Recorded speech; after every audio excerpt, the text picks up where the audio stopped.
అందరికీ నమస్కారం. నేను మీ వంగవీటి నరేంద్ర. ఈరోజు ఒక వీడియో మీ అందరికీ కూడా ఇవాళ చేయడానికి కారణం చాలా ముఖ్యమైన విషయం. ముఖ్యంగా రంగా గారి అభిమానులందరికీ, అలానే చాలా ముఖ్యంగా జనసేనలో ఎక్కువ శాతం ఉన్నటువంటి రంగా గారి అభిమానులందరికీ కూడా ఈ విషయం తెలియజేయాలని చెప్పని ఈ వీడియో చేస్తున్నాను. నిన్న పవన్ కళ్యాణ్ గారు కాకినాడలో వంగవీటి రంగా గారి విగ్రహం పెడుతుంటే ఆయన కలెక్టర్ గారికి ఏమని ఆదేశించారంటే, ఎక్కడా కూడా విగ్రహాలు పెట్టడానికి పర్మిషన్స్ లేవు, ఇది సుప్రీంకోర్టు ఆర్డర్ ఉంది అని చెప్పని చాలా స్పష్టంగా తెలియజేశారు. చాలా సంతోషం అండి పవన్ కళ్యాణ్ గారు, మంచి ఆలోచన, విగ్రహాలు ఎక్కడన్నా పెట్టాలని. కానీ ఈ పవన్ కళ్యాణ్ గారికి నేను ఒక విషయం తెలియజేయాలనుకుంటున్నాను. ఈ రాష్ట్రంలోనే కాదు, ఏ రాష్ట్రంలో కూడా విగ్రహం అనేది పెట్టాలి అంటే దానికి ఏ ఒక్క కోర్టు ఆర్డర్లతోనూ సంబంధం లేదండి. ఆ పెట్టేటువంటి స్థలంలో దాని చుట్టుపక్కల ఉన్నటువంటి వాళ్ళందరూ ఏకగ్రీవంగా మాకు ఈ యొక్క విగ్రహం పెట్టినందువల్ల ఎటువంటి ఇబ్బంది లేదని చెప్పని రాసిస్తే అదే పర్మిషన్ అండి. పవన్ కళ్యాణ్ గారు, అదే పర్మిషన్ అండి. మీకు తెలియదండి పాపం, చాలా విషయాలు మీకు తెలియవు. ప్రతిదానికి ఒక పెద్ద పదం ఒకటి వాడేస్తే చాలా గొప్పగా ఉంటుందని చెప్పని మీరు అనుకుంటారు. అది కాదండి. అలా చూస్తే ఇవాళ ఈ రాష్ట్రంలో ఉన్నటువంటి 95% విగ్రహాలన్నీ కూడా పర్మిషన్స్ విరుద్ధంగానే పెట్టినాయి. అదే ముఖ్యంగా తెలుగుదేశం పార్టీ వాళ్ళు అధికారంలో ఉన్నప్పుడు మరి పెట్టినటువంటి నడి రోడ్లలో ట్రాఫిక్ కి అంతరాయం కలుగుతున్నటువంటి ఎన్నో విగ్రహాలు ఎన్టీ రామారావు పెట్టించారండి. అవి మీరు తెలుసుకుంటే చాలా సంతోషం. ఇంకొక విషయం, అసలు మీ శాఖ ఏమిటండి? పంచాయతీరాజ్. మీ కాన్స్టిట్యున్సీ అండి పిఠాపురం.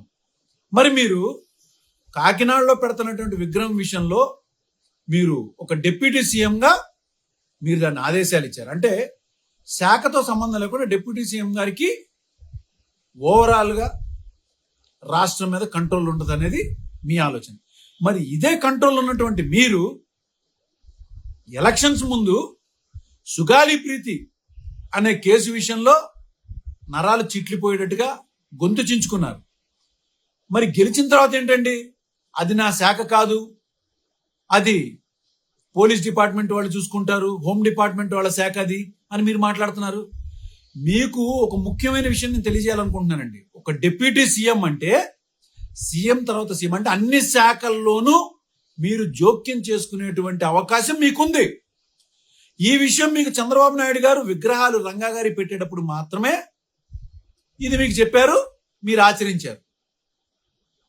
కానీ సుగాలి ప్రీతి కేసు విషయంలో మాత్రం మీకు సంబంధం లేదు, అది హోమ్ డిపార్ట్మెంట్కి సంబంధించింది. మరి సంబంధం లేదు, ఉండదు అని తెలుసుకున్నప్పుడు మరి మీరు ఎందుకంటే తప్పుడు వాగ్దానాలు చేశారు? నేను ఒకటే చెప్తున్నానండి, ఎవరి విషయంలో అన్నా మీరు ఏదన్నా చేసుకోండి, కానీ రంగా గారి విషయంలో మాత్రం ఎవరైనా సరే బోటకపు మాటలు చెప్పినా, అడ్డం పలికినా ఉపేక్షించేది లేదు. చెప్తున్నాను. ముఖ్యంగా జన సైనికులు అనుకోవచ్చు మీరు, మా పవన్ కళ్యాణ్ గారు మీరు అనేంతటోళ్ళు. పవన్ కళ్యాణ్ గారు కాదు, ఎవరైనా సరే, ఈ రాష్ట్ర ముఖ్యమంత్రినైనా సరే, రంగా గారి విషయంలో ఏదైనా సరే తప్పుడు కూతలు కూసినా ఎవరిని కూడా ఊరికిన ప్రసక్తి మాత్రం నేను చేయను, ఆలోచించను కూడా. అండ్ ముఖ్యంగా నేను చెప్తున్నాను, ఈ రంగా గారిని అభిమానించే వాళ్ళందరూ చాలా మంది ఎక్కువ శాతం జనసేనలో ఉన్నారు. వాళ్ళందరికీ నేను సూటిగా వాళ్ళకు ప్రశ్న అడుగుతున్నాను. మిమ్మల్ని, అదే మీరు అభిమానించేటువంటి పవన్ కళ్యాణ్ గారు ఆయనని, వాళ్ళ తల్లిని, అందరినీ దూషించినటువంటి ఇదే లోకేష్ గారి పుట్టినరోజుకి ఆయన ట్వీట్ పెట్టేటువంటి టైం ఉందండి. కానీ ఎక్కువ శాతం రంగా గారిని అభిమానించేటువంటి వాళ్ళందరూ ఇదే జనసేనలో ఉన్నారు. అదే రంగా గారికి కనీసం ఎక్కడన్నా ఒక దండ వేశాడండి ఆయన ఇంతకాలంలో? పోనీ మొన్న రంగా గారి జయంతికి కానీ దేనికైనా కానీ ఒక ట్వీట్ పెట్టే సమయం లేదండి ఆయనకి.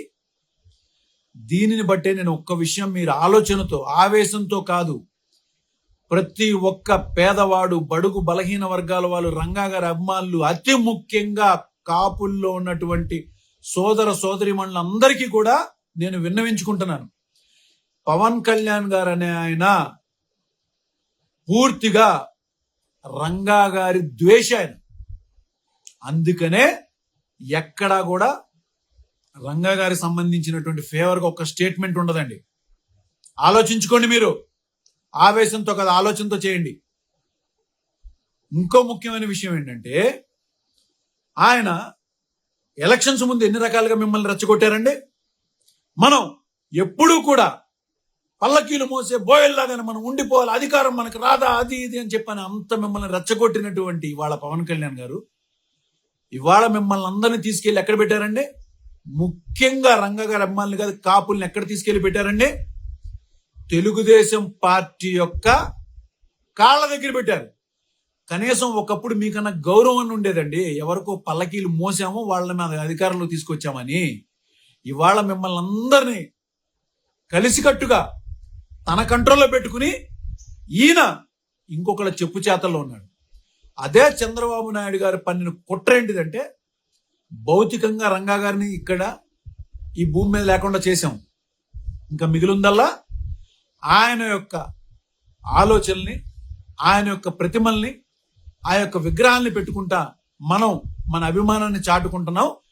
దీన్ని కూడా ఎట్లయినా ప్రజల్లోంచి, అతి ముఖ్యంగా కాపుల యొక్క మనసులోంచి తీసేసేయాలన్నటువంటి కుట్రకి ఆయన చెప్పిన, చంద్రబాబు నాయుడు చెప్పిన డైరెక్షన్స్ లో ఇదే పవన్ కళ్యాణ్ గారు పూర్తిగా పనిచేస్తున్నారని చెప్పని మొన్న జరిగినటువంటి కాకినాడ ఇన్సిడెంట్ లో చాలా స్పష్టంగా మనకు తెలిసిపోతుంది.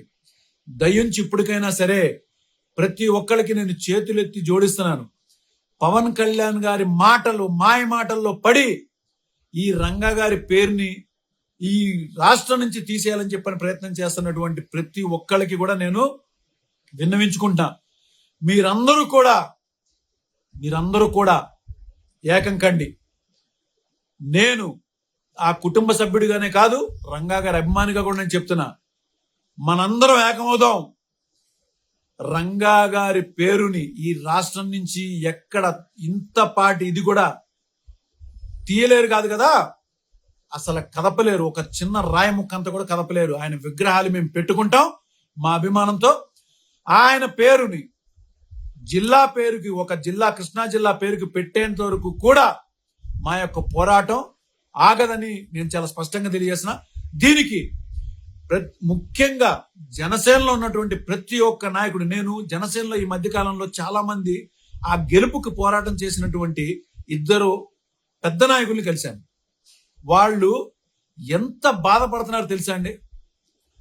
ఇదే పవన్ కళ్యాణ్ గారు చేస్తున్నటువంటి పనులకి చంద్రబాబు నాయుడు గారి చెప్పు చేతల్లో ఉండి ఈ కులాన్ని, ముఖ్యంగా కాపు కులాన్ని అణగదొక్కేసి వాళ్ళ భవిష్యత్తుని ఎందుకు పనికి రాకుండా చేస్తున్నారని చెప్పని వాళ్ళు చెప్పుకోలేక, ఏదైతే పార్టీకి పనిచేశామో ఆ యొక్క కార్యకర్తలకి చెప్పుకోలేక ఇంట్లో కూర్చుని బాధపడుతున్నటువంటి వాళ్ళందరినీ కూడా నేను కలిశాను.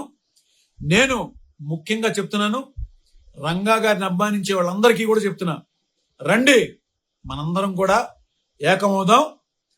రంగా గారి పేరు జిల్లాకి పెట్టేంత వరకు, అలానే ఎక్కడైనా రంగా గారి విగ్రహాన్ని ఎవరన్నా అడ్డుకుంటే దానికి ఎదురెళ్ళి ఆపేటువంటి శక్తిని మనందరం కూడా సాధించుకుందాం అని చెప్పని నేను మీ అందరికీ కూడా తెలియజేసుకుంటున్నాను.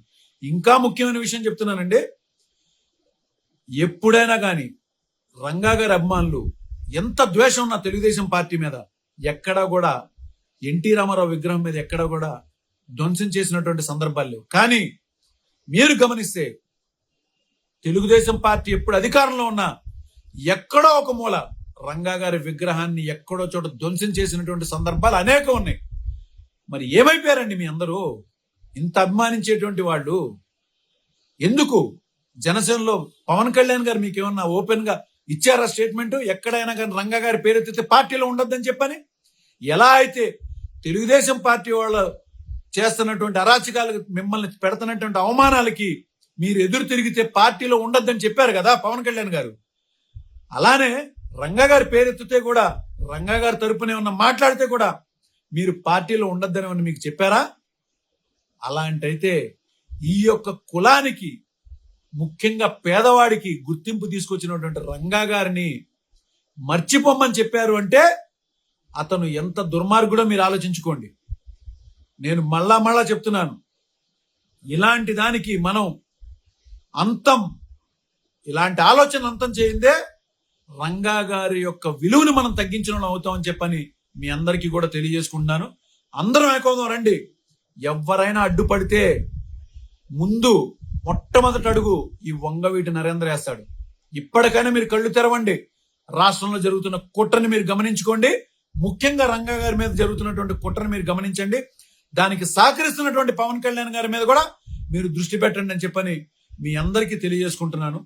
మనందరం ఏకం అవ్వాల్సిన సమయం దగ్గరైందని చెప్పని మరొకసారి తెలియజేసుకుంటూ, జై వంగవీటి మోహన్ రంగా గారు, జోహార్ విఎం రంగా. నమస్కారం.